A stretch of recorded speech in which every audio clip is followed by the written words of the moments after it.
This is big breaking emergency news.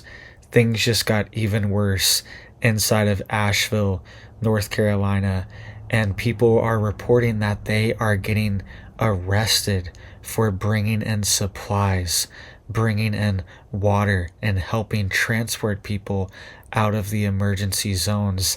They are being arrested by the local authorities. All right. We are also getting a statement as well from Kamala Harris about what kind of benefits are going to be available for the people that we're dealing with Hurricane Helene. So let's get into all the details here really quick, guys. Please just hit that like and hit that subscribe. I'm posting multiple videos a day, keeping you guys updated on this big urgent news, and it just helps to get these warnings out. I appreciate that. So lots of big stuff is still happening in North Carolina, Tennessee. People are still struggling. Florida as well, Georgia, this entire area has experienced major devastation, and they're threatening people going into the area with arrest. I want you to listen to what this guy is reporting. He flew his helicopter in here and he's trying to evacuate people, and the fire chief is threatening to arrest him. I want you to listen to his story here, but I also want you to listen to what Kamala Harris said what the benefit is going to be for victims here. Let me know what you think about this amount, if this is enough, if it's too much, or if you think people deserve more. And the federal relief and assistance that we have been providing has included FEMA providing $750 for folks who need immediate needs being met. All right, so $750 will be provided. It'll definitely help some, but a lot of people lost everything. They didn't have flood insurance. They were not ready. All right, this is a national disaster, and this entire area needs to be rebuilt, needs to be made whole. All right, and it's being reported that at least 182 people have lost their life in this situation. All right, and the death toll is rising every day. They're finding people all over the place. All right, it's a very sad situation there that people are dealing with, and people are trying to bring supplies in to help. And listen to this guy's story. All right, he's getting threatened with arrest from the fire chief for flying his helicopter in and trying to help people. Sidham and his son were headed up to Black Mountain. Flight tracking shows no flight restrictions in place Saturday or Sunday morning when Sidham flew through the Lake Lure Gap. But that was all about to change. The Sidham spotted an older couple waving for help, then landed in what's left of their driveway. Hey, I want you to let me get in. You step out and go out, help her in, put her bag in the back, get her strapped in. I'm going to take her down, come back. I'll take him, I'll come back, and then I'll get you, okay? I originally left my son, co-pilot, on the side of the mountain. It was kind of unstable, so I didn't want to put more weight in the helicopter to lift back off. So I left my son with the other victim, and I was just going to take one person down at the time. And you could hear me in the video talking through with the victims and with my son what we're going to do. 3 minutes away, Sidham spotted a group of rescuers just down the river. He landed and found someone in charge. Told him my background experience, law enforcement, firefighting, pilot. He immediately started helping with coordination. He gave me radio frequencies to coordinate with them on, set up a landing area for me to come back with the other victim. And in the middle of the whole conversation and then blocking the road off, I was greeted by the, at that time I didn't know, but Lake Lure fire chief or assistant chief maybe, and he shut down the whole operation. So at that point I felt like the conversation wasn't going any further. And again, he asked me to leave, and I said, hey, I have no problem getting out of your area. If that's what you want us to do, we'll leave, no issue. At that point, I asked him, what was the reason I had to leave them there? And he said, again, you're interfering with my operation. I just need you to get out of the area. I said, sir, I don't know where you were trained at, but I know how my training is, and I'm not going to leave personnel behind. I'm going back to get my co-pilot. He said, if you turn around and go back up the mountain, you're going to be arrested. I said, well, sir, I'm going back to get my co-pilot. I don't know what to tell you.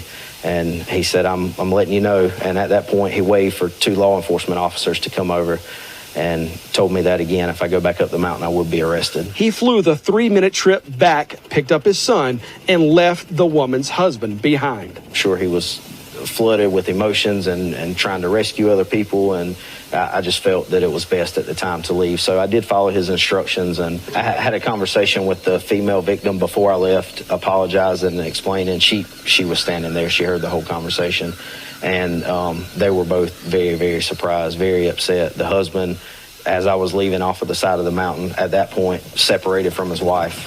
He was upset. I can only imagine. Sidham and his nearly 1,400 flight hours turned his chopper around and headed back to South Carolina, passing people waving for help along the way. All right, so that is just a crazy story that people are dealing with in the midst of this emergency. This guy volunteers, shows up, sees a elderly couple, lands, takes one of them. He leaves his son. He went with his son. Leaves his son there with the elderly man. Takes the woman to a safe zone where the emergency services are. Just a few minutes down the river, right? Because the roads and everything's washed out. And when he lands, they threaten him with arrest, even if he goes and picks up his son. This is insane. And then the guy just has to end up leaving the husband there. So now he flew all the way here to help just to separate this couple. It's not that he meant to do that, but the emergency services, the fire chief here, the Lake Lure fire chief in North Carolina,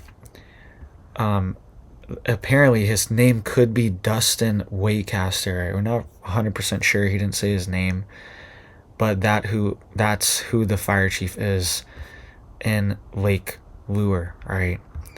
Dustin Waycaster. It could have been the other guy. He said it could have been the assistant fire chief, so maybe it wasn't him, but that's who the fire chief is. And he was threatening this guy with arrest, and he had to break the order and say, hey, I have to go get my son. Like, he's supposed to fly here and then leave his son, and so we're just going to leave another person now that has to be rescued by someone else, by a different helicopter now.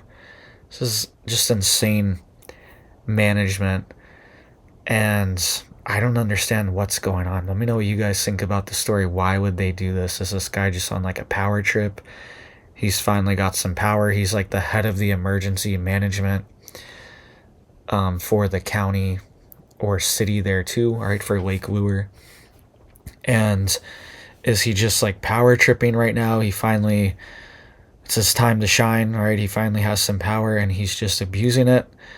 Or is he just corrupt or incompetent or just panicking or something? He's just freaking out. All right, what's going on with this guy? Let me know what you guys think down below. Just please hit it up for me down there too to help get these warnings out. I appreciate that. This is still a live situation for people, and people are trying to help. People are donating. People are sending in supplies, but they're blocking them from coming in, threatening them with arrest. This doesn't make sense. This pilot also said that around 30 minutes to an hour after he left, they put up a no-fly zone and a NOTAM in this area, notice to airmen to not fly in this area. All right, they shut it down. They designated it like a military no-fly zone, essentially, because the National Guard is operating there. But it wasn't like that. When he flew in, it was an open airspace and there were no restrictions. And right after he left, he said they shut it down. All right, so for some reason, they do not want people flying in and helping, and that's what needs done right now, right? The roads are washed out. People cannot get to each other, and helicopter is the only way. All right, some people are miles and miles out, 10, 20, 30 miles out in the sticks, and their road is washed out, and there's really just no way for them to get anywhere. All the cars are destroyed from the flood, even if they could drive, and the roads are gone, right? Just completely wiped away in a lot of these areas. So the only way to actually get around is by helicopter. So you would think that they would want people there who have helicopters and are offering to help the situation, right? So crazy that they split up this couple. I feel bad for this couple too, right? Think about it. You're in this emergency, the power's been out for days, you've been waiting for rescue. They've been doing this for days, right? They're struggling. You finally think somebody's finally saving us, right? It's finally happening. And they they force you to abandon each other, right? Hopefully they saved this guy. Hopefully they were able to use their resources. This lady was at some type of station they had set up, so hopefully they could go save this guy. And a lot of the problem here too is that they just can't see people, right? There's just so much woods and so much debris and stuff everywhere. It's like when you're up in the sky, people don't look that big. It's really hard to see them when there's just so much junk and debris and trash and everything. Things don't really look normal how they normally look to our eye. And even where they do, there's just so many trees and woods. It's just hard to see people in this circumstance right now. And people are flagging people down with mirrors, okay? That's what they're doing. They're shining mirrors at the sun to get attention from these pilots, right, that are flying around. And that's how some people are being saved right now. So just something to have in your preps, a mirror, a simple mirror could potentially save you one day. So thank you guys. I hope you guys are staying safe and staying prepared out there. Please just pray for North Carolina, Tennessee, Florida, Georgia. This part of the country is struggling, right? And it's insane that people are trying to help and they're blocking it. Why would they do this? It doesn't make sense. And people are even saying that donations are being seized and they're preventing people. Like, people are showing up with giant carfuls of donations and saying, hey, I'm trying to get to this neighborhood.